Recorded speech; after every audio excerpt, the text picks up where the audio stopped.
चलिए हम लोग सबसे पहले समझते हैं कि गोलीय दर्पण क्या होता है। आज हम लोग पढ़ेंगे गोलीय दर्पण।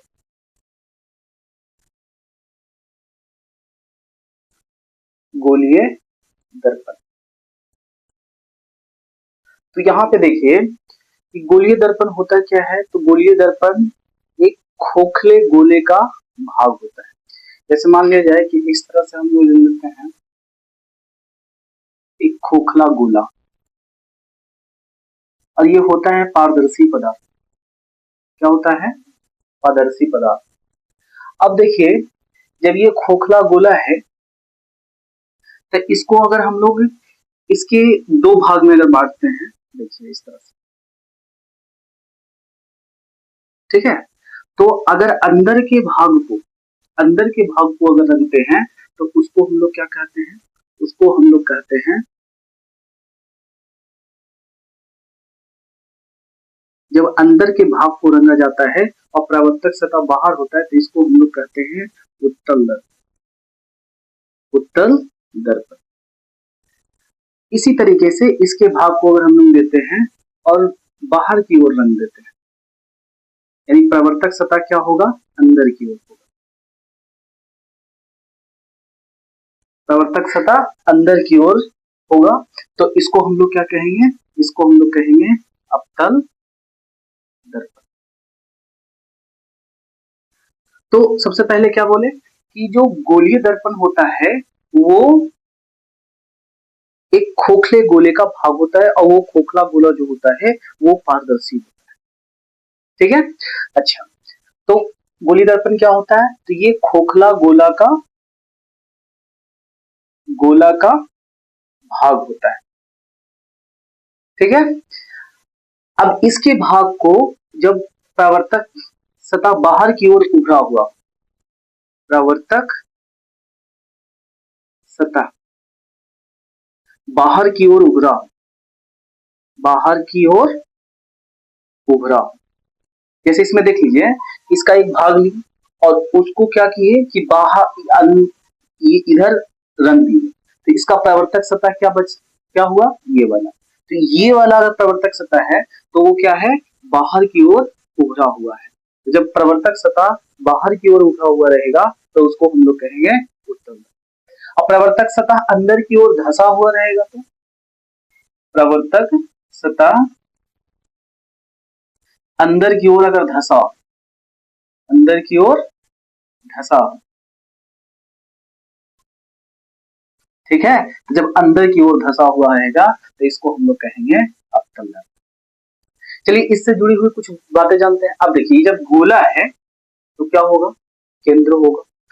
तो देखिए ये क्या होगा? केंद्र होगा।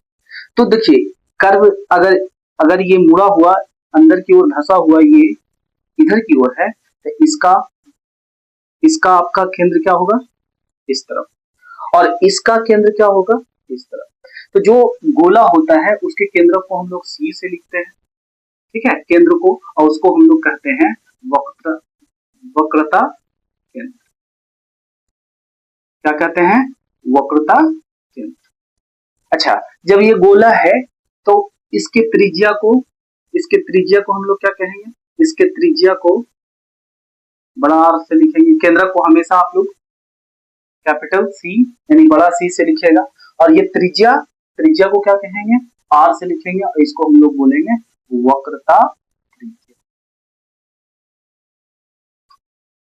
अब देख लीजिए, अब ये प्रवर्तक सतह ये है तो इसको हम लोग यहां से अगर ये देखिए अगर एम लिखते हैं और एम डॉट, ठीक है, दर्पण क्या है? एम और एम डॉट। तो इसको हम लोग एम डॉट को क्या कह देंगे? इसको हम लोग कहेंगे द्वारक। क्या कहेंगे? द्वारक। और इसके जो मध्य बिंदु होंगे, इसके जो मध्य बिंदु होगा, जैसे एम डॉट है, इसके मध्य बिंदु जो होंगे, अगर इसको भी लिखते हैं एम डॉट तो इसके जो मध्य बिंदु होगा उसको हम लोग पी से लिखेंगे। किससे लिखेंगे? पी से लिखेंगे। और पी को क्या बोलेंगे? पी को हम लोग बोलेंगे ध्रुव। क्या बोलेंगे? ध्रुव यानी पोल। ठीक है, अभी मैंने बताया कि अगर ये वक्र इधर की ओर है, अंदर की ओर है, तो इसका वक्रता केंद्र क्या होगा? इसका वक्रता केंद्र जो है इधर होगा, और इसका वक्रता केंद्र क्या होगा? इसका वक्रता केंद्र जो है इधर होगा। ठीक है, तो वक्रता केंद्र और ध्रुव को मिलाने वाली रेखा को, ठीक है, जैसे P और C, इसको हम लोग क्या कहेंगे? वक्रता केंद्र से ध्रुव को मिलाने वाली रेखा को हम लोग क्या कहेंगे? इसको हम लोग कहेंगे मुख अक्ष। मुख अक्ष, या तो फिर इसको हम लोग क्या कहेंगे? प्रधान अक्ष। प्रधान अक्ष। अब हम लोग जानते हैं कि मुख्य फोकस क्या होता है। फोकस को हम लोग समझते हैं, मुख्य फोकस को। मुख्य फोकस,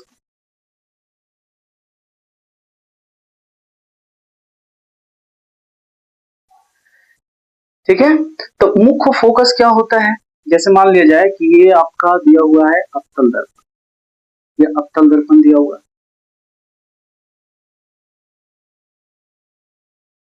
ये इसका क्या हो गया? ध्रुव हो गया, और इसका मान लिया जाए कि ये केंद्र है। ठीक है, तो देखिए, अगर मान लिया जाए कि इसको जिधर सूर्य है उसके उसके तरफ इसके प्रवर्तक सतह को रखते हैं, तो क्या होगा? सूर्य से आने वाली प्रकाश की किरणें क्या होती है? समांतर होती है। तो समांतर किरण पुंज जब इस पे गिरेगा, देखिए, अगर इस तरह से अगर समांतर किरण किरण पुंज गिरता है इस पे, तो वो क्या होगा? प्रवर्तित होगा, और प्रवर्तित होने के बाद क्या है कि वो एक बिंदु से होकर गुजरता है, जो बिल्कुल क्या होता है? P और C के मध्य होता है। ठीक है, इसको चाहे तो आप प्रयोग करके भी समझ सकते हैं कि देखिए, सूर्य की रोशनी में कभी कभी यहाँ पर अगर मुख्य फोकस पर अगर कागज रख दिया जाए तो वो जल जाते हैं। जैसे मान लिया जाए कि अगर दर्पण हम ऐसे रखें और सूर्य की प्रकाश की किरणें आ रही है, अगर कागज फोकस पे रहेगा ना, तो उसमें उसपे क्या होगा? ऊष्मा और ऊर्जा दोनों, उसमें ऊष्मा ऊर्जा भी उसका संकेंद्रण हो जाएगा। जब इसका संकेंद्रण हो जाएगा तो ये कागज क्या हो जाएगा? यहाँ पे जल जाएगा। ठीक है, इसको हम लोग लिखते हैं बड़ा F से। उसी तरीके से इसका वास्तविक फोकस है। अब देखिए, उसी तरह से हम लोग अगर उत्तल दर्पण लेते हैं, ये तो अवतल दर्पण में हो गया, उत्तल दर्पण में देखिए, ये मान लिया जाए कि P है, इसका प्रवर्तक सतह क्या है?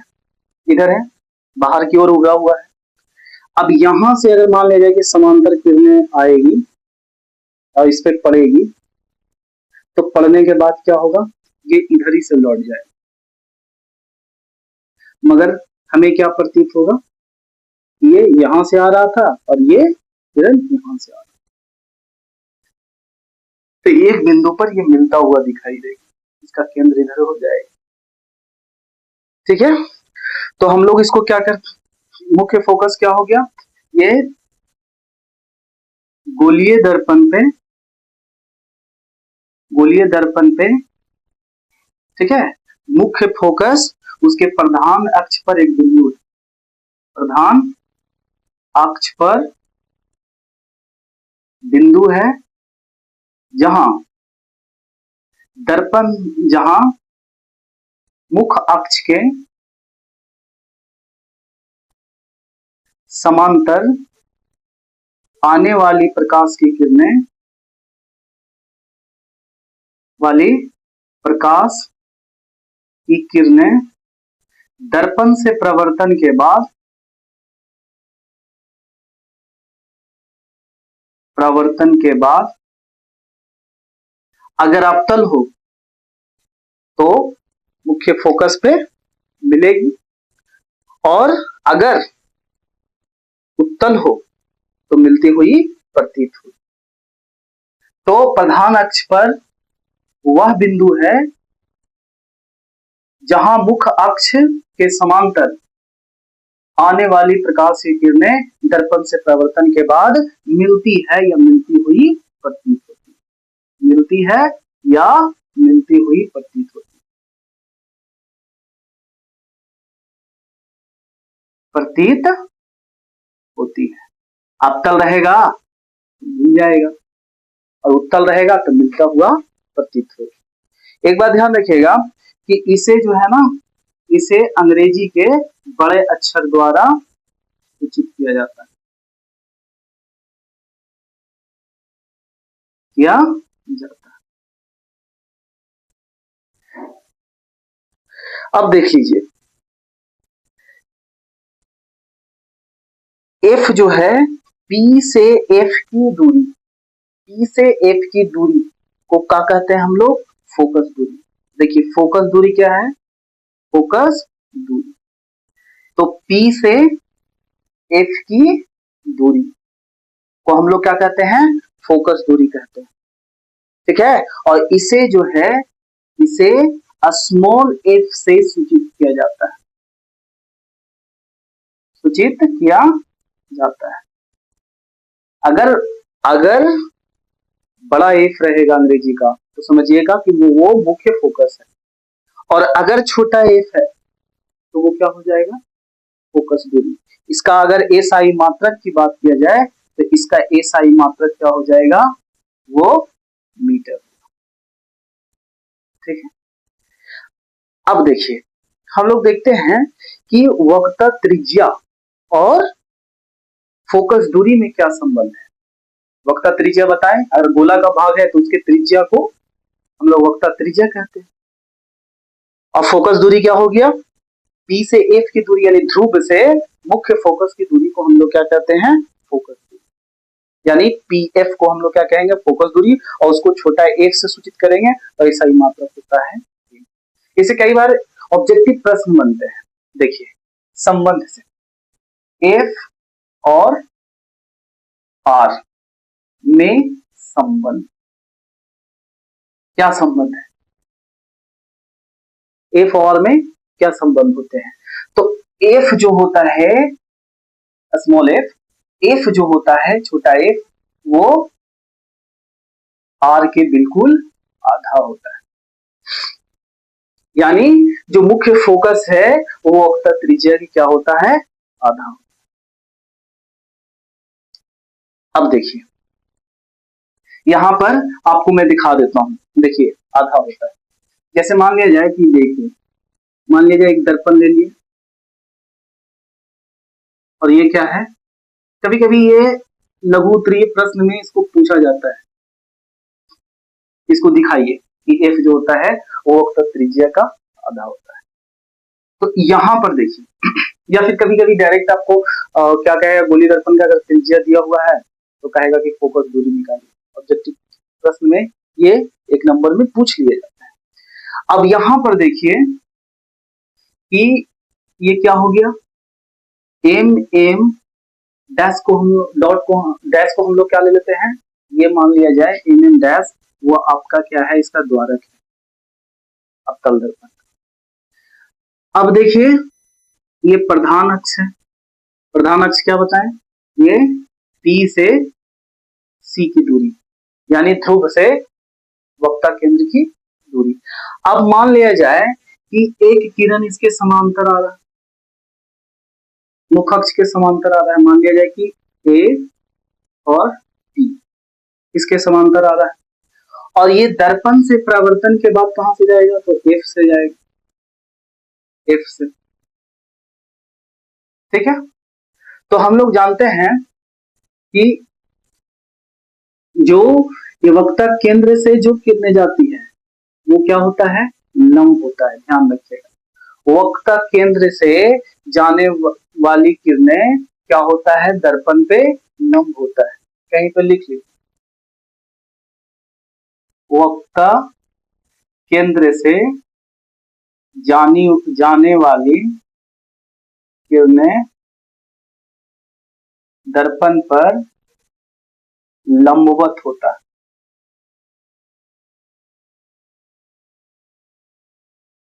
तो जब यहां पे ये पड़ा तो क्या करेगा? ये लंबवत है, अभिलंब की तरह। तो यहां पे क्या बनाएगा? ये कोण जो है वो आई हो जाएगा, यानी आपतन कोण। और आपतन कोण जो होता है वो परावर्तन कोण की क्या होता है? बराबर होता है। ठीक है, तो देखिए यहाँ पे अगर हम लोग देखें कि क्या हो गया, आई जो है वो आर के बराबर हो गया। अब देखिए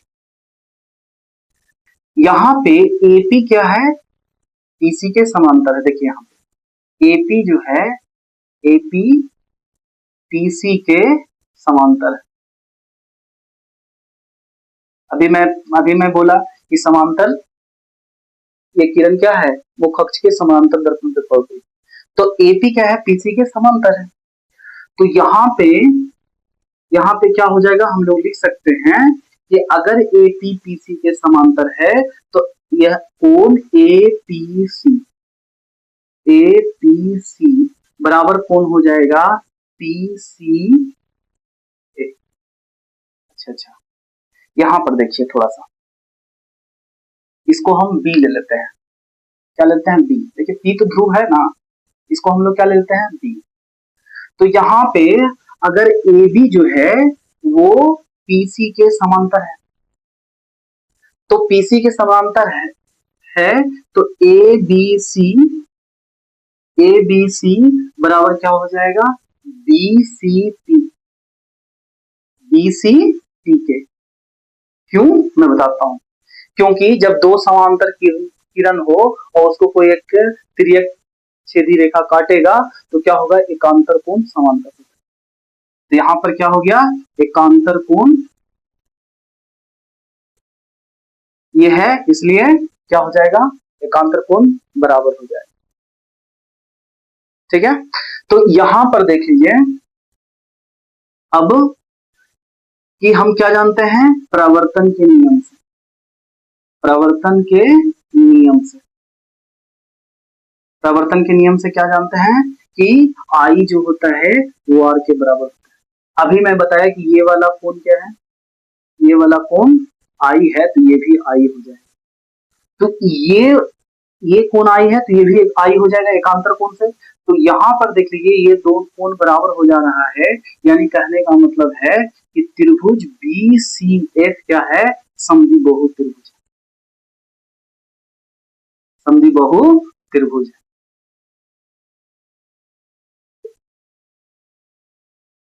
ठीक है, तो समद्विबाहु त्रिभुज है तो हम लोग क्या कहते हैं कि जब समद्विबाहु त्रिभुज के आमने सामने का कोण बराबर है तो समद्विबाहु त्रिभुज हो गया। ठीक है, तो यहाँ पे तो जो बराबर भुजा होता है उसके सामने वाला भुजा आपस में बराबर हो जाते हैं, तो हम लोग लिख सकते हैं कि सी एफ बराबर बी एफ। सी एफ बराबर क्या हो गया, बी एफ। अब हम लोग देखते हैं, क्योंकि ये इसको हम लोग ये देखते हैं कि मान लिया जाए कि पी बी के बहुत निकट है, पी बी के बहुत निकट है। हम लोग है द्वारक को बहुत छोटा लेंगे, तो हम लोग मानेंगे कि पी क्या है, बी के बहुत निकट है। माना पी जो है बी के बहुत निकट है, पी बी के बहुत निकट है, बी के बहुत निकट है, बहुत निकट है। तो कह सकते हैं ना कि ये जो बी एफ है वो एफ पी के क्या हो जाएगा, बिल्कुल समीप हो जाएगा। तो कह सकते हैं यहाँ पे कि बी एफ जो है वो बिल्कुल समीप हो जा रहा है पी का, तो हम लोग कह सकते हैं कि बी एफ बराबर एफ पी। अच्छा, अगर हम लोग पीसी लेते हैं तो पीसी में क्या हो जाएगा, सी एफ और plus F P, C F plus F P, C F plus F P. अब देख लीजिए सीपी क्या है, आर है, और सी एफ को हम लोग लिख सकते हैं, क्यों सी एफ को हम लोग क्या लिख सकते हैं, अभी मैं बोला कि एफ बी बराबर क्या है, एफ पी, और एफ बी बराबर किसके हैं, सी एफ के, क्योंकि ये समद्विबाहु त्रिभुज है। तो हम लोग सी एफ के जगह पे लिख सकते हैं क्या, एफ पी। तो एफ पी क्या हो गया, टू एफ पी। और एफ पी क्या है, एफ से पी की दूरी या फिर पी से एफ की दूरी, ये छोटा है। फोकस दूरी। तो एफ बराबर क्या लिख सकते हैं, एफ बराबर लिख सकते हैं आर बाई टू, आर बटा दो, या आर बराबर लिख सकते हैं 2 एफ। क्लियर है?